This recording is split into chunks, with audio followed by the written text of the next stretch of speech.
Welcome, everyone. I'm Governor John Carney. Thank you for joining us today for the signing of a really important, meaningful piece of legislation, House Bill number 350. Joining me today are the main sponsors, Representative Nnamdi Chikwoka in the House and Senator Lockman in the Senate. Thank you both for joining me. We also have our new Secretary of Safety and Homeland Security, Nathaniel Mcqueen. Nate, thanks for joining us in your new position. We appreciate your long service with the Delaware State Police, retiring as the Colonel and Superintendent, and appreciate the experience you bring to your new position. We're also joined by our Attorney General, Kathleen Jennings. Kathy, thanks for joining us today as well. This is an important piece of legislation for two reasons. One, it's impactful in terms of directing our law enforcement officers across our state about what's appropriate use of force and banning something that wasn't good policing practice in the first place. And secondly, it is symbolic in confirming our commitment to criminal justice reform as the first in a series of initiatives raised by the Legislative Black Caucus, two of whose members are here with us today. We have a long list of work to do on other matters. The Attorney General is actively involved in all of those, in each of those, and we appreciate her work on that. We have more difficult work to do, frankly, going forward than this piece of legislation, which in some ways is common sense and also a practice that was seldom used, although used in occurrence like the George Floyd tragedy in Minnesota. So we thank the sponsors and our Attorney General. We thank law enforcement officers across our state for their attention to this. The most important thing that we do in government generally is to protect the safety of every one of our citizens. We can't do that without the trust and confidence of all members of the community. Law enforcement is most effective when working with our law enforcement officers in cooperation with members of the community. And so this is both a real and symbolic measure of our commitment to that partnership between law enforcement and particularly communities of color in our state. And so with that, I want to thank the sponsors again and turn it over to Representative Chikwoka for his comments. Thank you, Nnamdi, for your leadership in the House as the main sponsor of House Bill 350. Thank you, Governor. Truly appreciate the opportunity to be here. And on behalf of myself and the co-sponsor, Senator Lockman, and all of the members of the Delaware Legislative Black Caucus, we truly thank you for taking the time out of your busy schedule to recognize the official signing of House Bill 350 into law. As you mentioned, this was one of the first initiatives or measures to come from the Delaware Legislative Black Caucus Justice for All agenda, which seeks to provide legislative redress to issues of institutional racism and systematic inequities. We felt that House Bill 350 was really a priority given the pulse of our nation. As members of our nation and with everyone, we watched in horror the gruesome murder of Mr. George Floyd in Minneapolis, Minnesota. We surely believe that House Bill 350 helps to ensure as best much as we can that type of behavior will not happen here and that type of incident will not reoccur here in the state of Delaware. We would like to mention first and foremost that this is not an anti-police measure.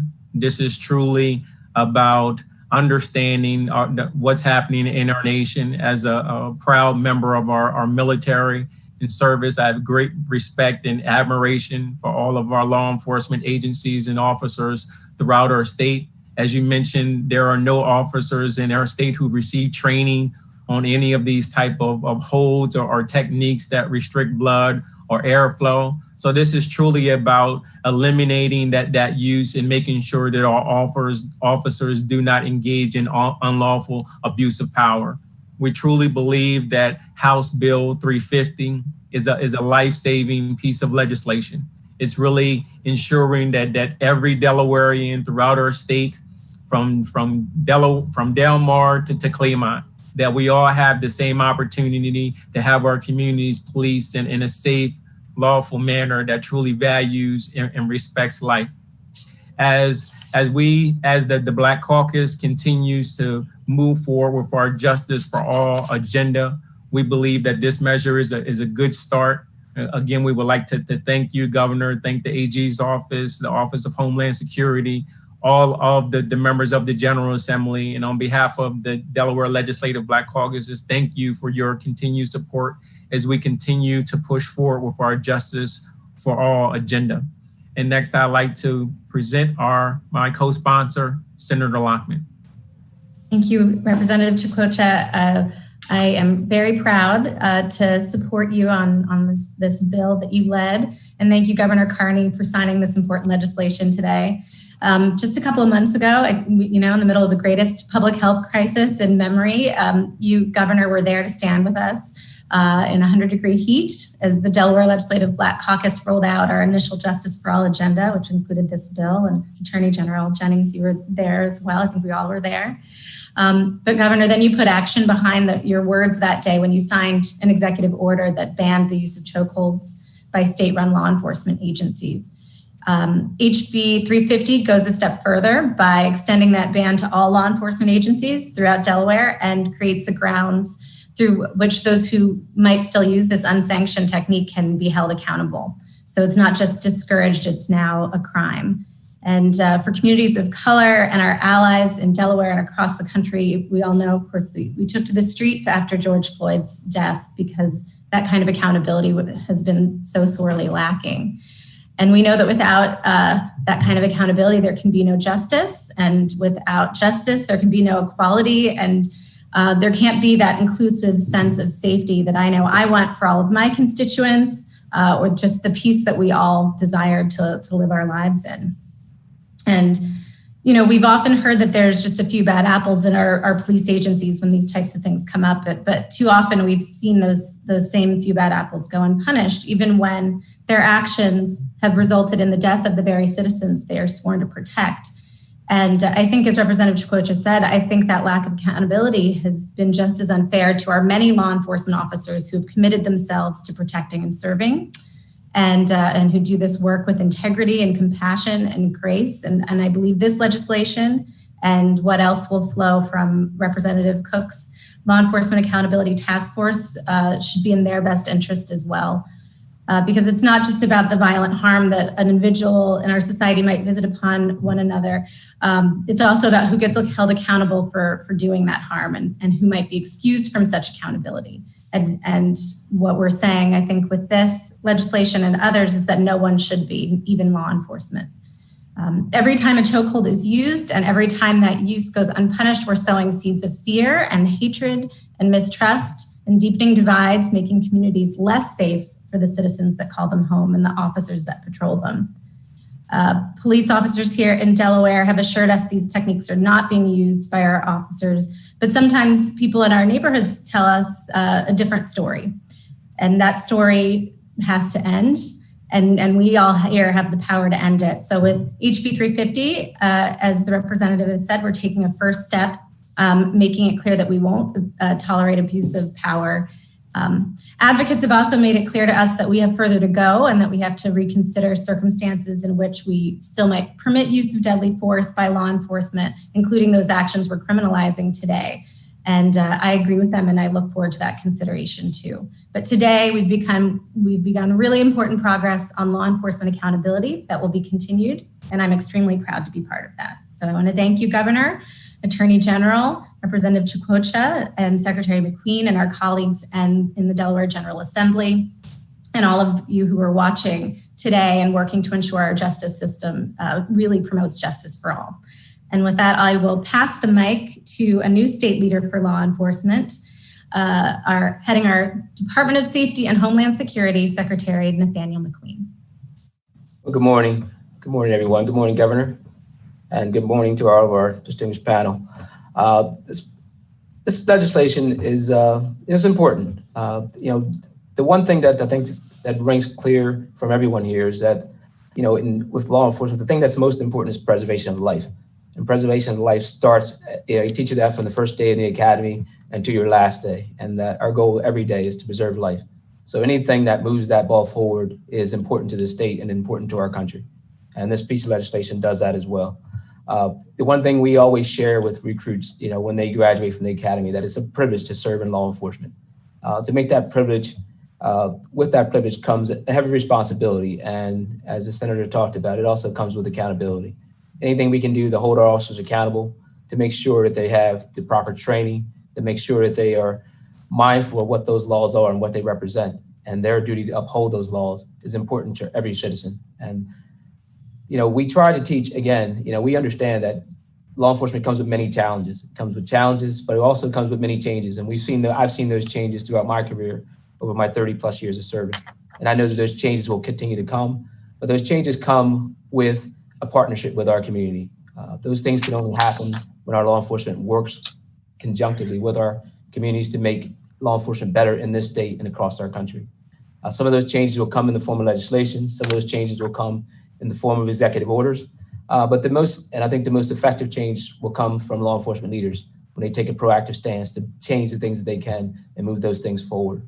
So as we reflect, one, on our past and some of our past experience in law enforcement, educate the public about our current state of law enforcement in this state, and then work together with our communities to create the new future of law enforcement in this state. I think we'll be more effective as a state, and we'll certainly be safer as a community and safer as a state. So I'll turn it back over to the governor. And again, look forward to continue to working with the committee that's been formed, and we'll continue to move law enforcement forward in this state. So thank you. Thank you very much, Colonel, Mr. Secretary Mcqueen. Thank you again for your service to our state. And you really hit it right on the mark when you said that there have been a lot of changes over the last 30 years. 30 years of your service in the Delaware State Police, 30 years of my public service from my first days working for then Senator Joe Biden. And fundamentally what that has been is a movement towards what is called community policing. And that partnership that each of you have talked about between law enforcement officers on the street and the people that they serve. It has to be a partnership and there has to be trust going both ways. And so that's our challenge as leaders. I know, Colonel Mcqueen, you've advanced that objective with the Delaware State Police. This piece of legislation takes that objective a step further.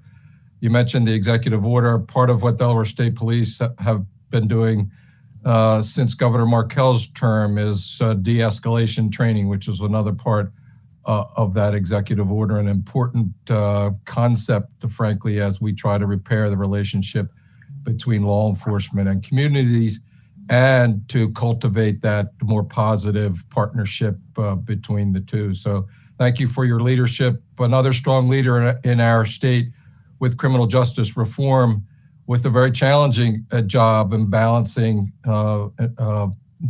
prosecution of criminals as well as being a partner with respect to the communities across our state, and a leader in all of these criminal justice reform initiatives is our Attorney General, Kathleen Jennings. Thank you for joining us today as well, and thank you for your leadership as the Chief Law Enforcement Officer in our state. Thank you, Governor, and thank you for inviting me to join this important bill signing. This is a real step forward for accountability in our state, one that codifies statewide the decisive action that the governor has already taken in his executive order earlier. We saw brutality and tragedy up close and personal that these kinds of holds can inflict in the horrific killing of George Floyd. By banning chokeholds in Delaware, we send a strong message, not only about the unlawful nature of that type of behavior by the police officer who killed George Floyd, but also about the value, the importance we place in Delaware on human life. The police have a difficult job. Nobody disputes that. But few can dispute the need for reform. Reform, which in my conversations with police officers and police chiefs throughout this state is welcome. Reform upon which law enforcement in our communities can agree is needed in Delaware. We are already seeing police departments in our state implementing reform unilaterally, and I am very encouraged by the commitments to reform that the Delaware Police Chiefs Council has made. We owe this progress to so many. We certainly owe this particular progress, banning chokeholds, to the Delaware Legislative Black Caucus, in particular to its prime sponsor, Representative Nnamdi Chukwuka, thank you. And to the Senate sponsor, Senator Tizzy Lockman, thank you. You are both freshman legislators, but only freshmen in the formal sense. You are already leaders in the legislature, and I am so honored to work with you. We also owe this progress to the advocates who have fought for reform and continue to tell us, rightfully so, that so much more is needed. People like Kobe Owens, Dubar McGriff, Garrison Davis, and so many others. And we can't slow down now. Those very same voices, the voices of women and men who have said enough is enough, should inspire all of us to continue this work. Nobody should be above the law, but neither can anyone be beneath justice. And I am so very grateful to everyone for bringing us closer to that ideal. Thank you, Governor.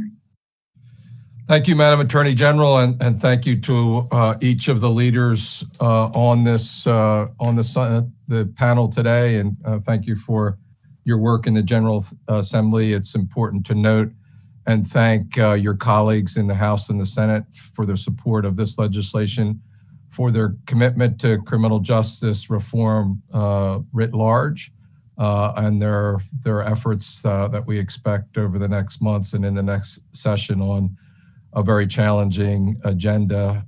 We look forward to making progress there. Finally, I think I want, as each of you have done, is to thank law enforcement officers and leaders across our state for their commitment to community policing, their commitment to improving the relationships between law enforcement and communities of color, in particular, recognizing a troubled past and history. And this is both a real and symbolic gesture towards that partnership and those objectives. So with that, Representative Chukwuka, it's my privilege and pleasure to take this over the goal line and sign your bill, and Senator Lockman, House Bill number 350, with many, many sponsors in the House and the Senate, importantly, other members of the Legislative Black Caucus.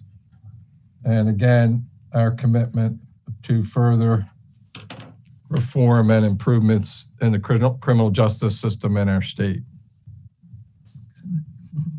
Right now, yes, you should be clapping, I think, is what we normally do in public. So with that, thank you for joining us today, and we look forward to seeing you all next time. Thank you, Governor. Thank you, Governor.